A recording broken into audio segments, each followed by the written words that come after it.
사도신경하심으로 우리의 신앙을 하나님 앞에 고백합니다. 나는 전능하신 아버지 하나님 천지의 창조주를 믿습니다. 나는 그의 유일하신 아들 우리 주 예수 그리스도를 믿습니다. 그는 성령으로 잉태되어 동정녀 마리아에게서 나시고 본디오 빌라도에게 고난을 받아 십자가에 못 박혀 죽으시고 장사된 지 사흘 만에 죽은 자 가운데서 다시 살아나셨으며 하늘에 오르시어 전능하신 아버지 하나님 우편에 앉아 계시다가 거기로부터 살아있는 자와 죽은 자를 심판하러 오십니다. 나는 성령을 믿으며 거룩한 공교회와 성도의 교제와 죄를 용서받는 것과 몸의 부활과 영생을 믿습니다. 아멘. 찬송가 218장입니다. 내 마음과 정성을 다하여서 주 너의 하나님을 사랑하라. 내 몸을 아끼고 사랑하듯 형제와 이웃을 사랑하라. 주께서 우리에게 명하시니 그 명령 따라서 살아가리. 널 미워 해치는 원수라도 언제나 너그럽게 사랑하라. 널 핍박하는 자 위에서도 신실한 마음으로 복을 빌라. 주께서 우리에게 명하시니 그 명령 따라서 살아가리. 나 항상 주님을 멀리하고 형제를 사랑하지 못하였다. 이러한 죄인을 사랑하사 주께서 몸버려 죽으셨다. 속죄의 큰 사랑 받은 이 몸 내 생명 다 바쳐 충성하리. 아멘. 오늘 말씀 요한복음 19장에서 보겠습니다. 요한복음 19장 38절로 42절까지 말씀입니다. 제가 봉독해 드립니다.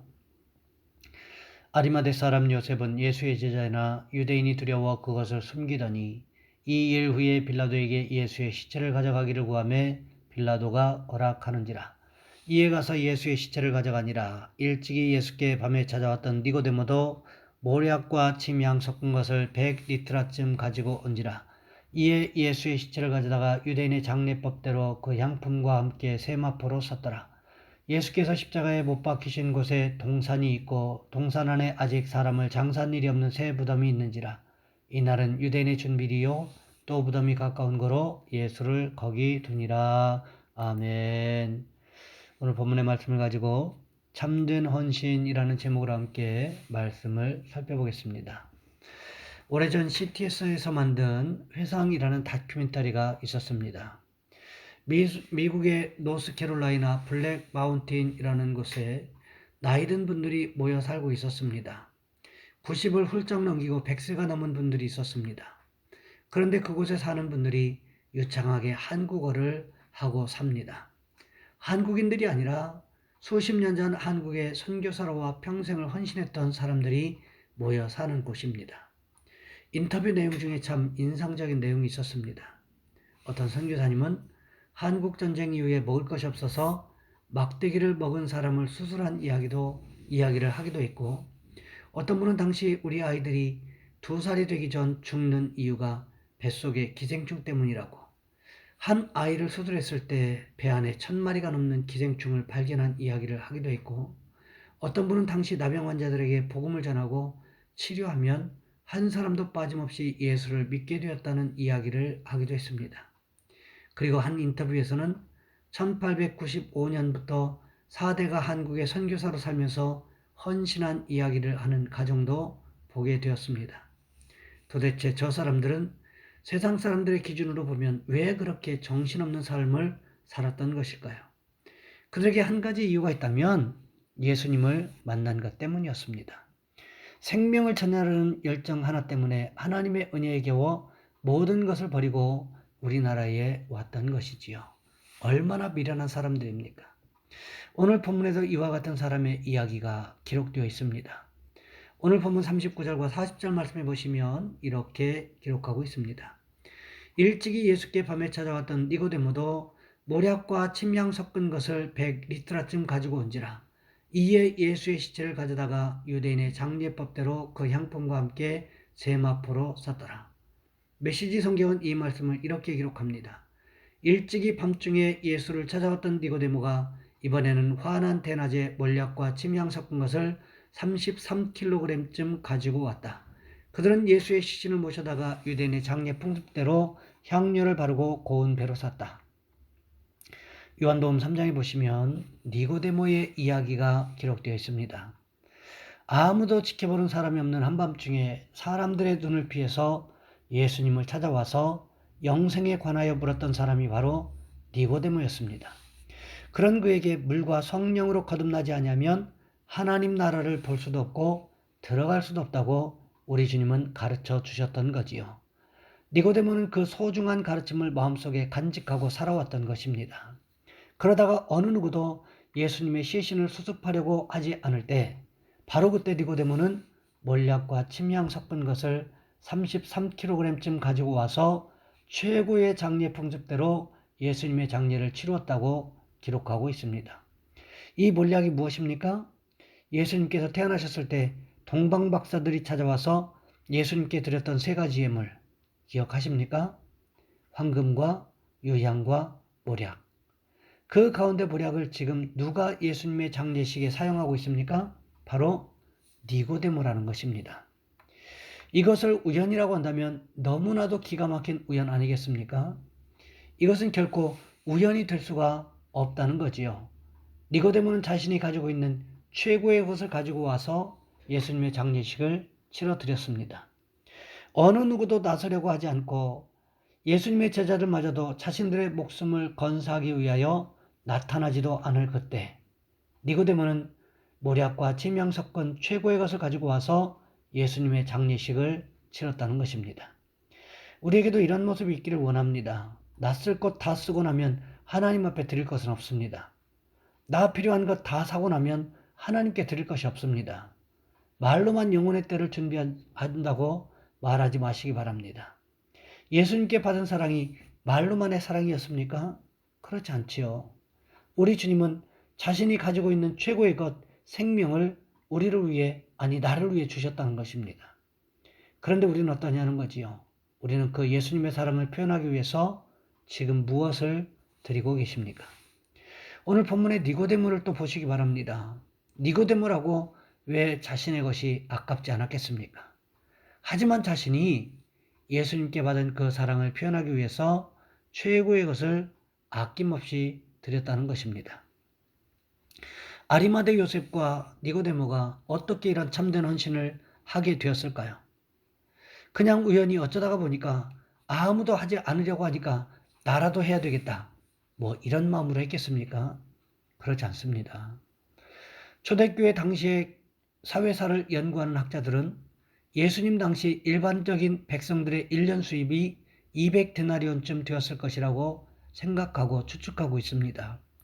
1년 365일 중 안식일과 특별한 절기를 빼면 약 200일 정도 일할 수 있는데 한 데나리온은 당시 노동자의 하루 품삯이었기 때문이었습니다.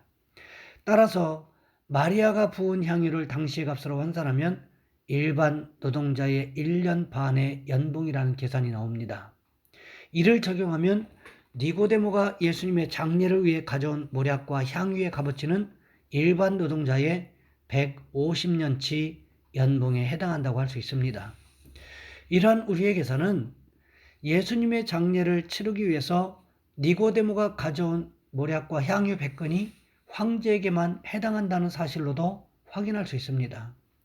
그러므로 니고데모는 예수님의 장례를 위해 사용한 100근을 경제적으로 계산한다면 자신이 가지고 있는 재산 거의 대부분을 바쳤다고 할 수 있을 것입니다. 아울러 정치적으로 계산하면 니고데모에게 있어서 황제는 로마의 황제가 아니라 예수님이었다는 거지요. 결국 니고데모는 경제적으로나 정치적으로 예수님이 자신의 온전한 주님이시라는 사실을 깨닫고 고백했던 것입니다. 우리는 니고데모를 통해 참된 헌신이 무엇이라는 것을 알 수가 있게 된다는 거지요. 니고데모가 추구했던 참된 가치가 무엇이었습니까? 예수님이 곧 황제시라는 고백을 예수님의 장례식을 통해서 니고데모는 보여주고 있는 것입니다. 이것이 니고데모가 추구했던 참된 가치였습니다. 그뿐만이 아니죠. 아리마대 요셉은 어떻습니까? 아리마대 요셉에 대해서 누가복음 23장 51절 말씀은 이렇게 기록하고 있습니다. 유대인의 동네 아리마대 사람이요 하나님의 나라를 기다리는 자라. 메시지 성경은 이 말씀을 이렇게 기록합니다. 유대인 동네 아리마대가 고향인 그는 하나님 나라를 간절히 기다리며 살아온 사람이었다. 간절하다로 번역된 헬라어는 실제로 아주 뜨거운 이라는 뜻을 가지고 있습니다. 여러분 혹시 보셨는지 모르겠는데 대장장이가 불 속에 금속을 넣고 풀무 작업을 할 때 그 금속은 뜨겁게 달궈져 빨갛게 변하게 됩니다. 잠시 후에 그 금속은 너무 뜨거운 나머지 어떻게 됩니까? 하얗게 변해버립니다. 이렇게 될 정도로 아리마대 요셉이 하나님 나라를 기다렸다고 하는 것은 무엇을 의미하는 것일까요? 아리마대 요셉의 참된 가치가 바로 하나님 나라에 있었다는 것입니다. 이 하나님 나라에 대해서 누구에게 배웠을까요? 바로 예수님에게 배웠다는 것입니다. 왜요? 그가 예수님의 제자였기 때문입니다. 그렇다면 하나님의 나라는 누구를 참된 가치로 여기는 것입니까? 그렇습니다. 바로 예수 그리스도라는 거지요. 니고데모와 아리마대 요셉의 공통점이 바로 여기에 있습니다. 모두가 예수님과 연관성을 드러내기 두려워할 때 그들은 과감하게 우리의 참된 가치는 바로 예수 그리스도에 있다고 만천하에 공개적으로 표현하고 있었다는 것입니다. 우리에게도 이런 모습이 있으시기를 원합니다. 우리의 참된 가치가 재물이 아니라 가족이 아니라 친구가 아니라 오직 예수 그리스도가 되시는 축복이 있기를 원합니다. 그러할 때에 우리도 아리마대 요셉과 니고데모와 같은 참된 헌신자가 되는 줄 믿습니다. 바라기는 우리도 아리마대 요셉과 니고데모와 같은 주님을 향한 참된 헌신자가 되는 축복이 있으시기를 주님의 이름으로 부탁을 드립니다. 이 시간 우리 한 목소리 함께 기도하겠습니다. 주님, 우리도 아리마대 요셉과 니고데모와 같이 참된 헌신자가 될 수 있도록 도와주시옵시고 주님이 우리의 황제라는 사실을 고백할 수 있게 도와주옵소서. 또한 우리 자녀손들을 위해서 이 시간 주여 한번 간절히 부르신 후에 한 목소리 함께 기도합니다. 주여, 사랑의 하나님, 우리를 도와주시기를 원합니다.